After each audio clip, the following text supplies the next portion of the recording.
এখানে আজকে দই দিয়ে বানাবো দই লস্যি। তো দইটা নিয়ে নিয়েছি প্রথমে, আর মিক্সিতে আগে চিনিটা একটু গুঁড়ো করে নিচ্ছি।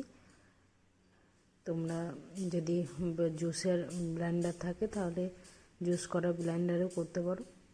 আমি মিক্সিতে দিয়ে করে নিলাম।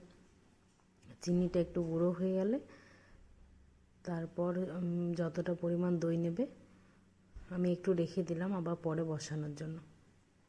আর এদিকে দেখো চিনিটার সঙ্গে দিয়ে দিয়েছি কিছুটা, একটু জলও মিক্স করে নিয়েছিলাম। আর এই যে রেডি হয়ে গেল 2 গ্লাস দই লস্যি।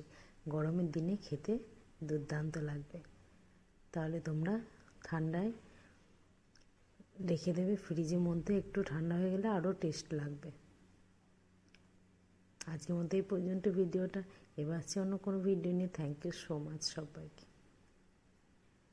চট জলদি তোমরাও বানিয়ে ফেলো দই লস্যি।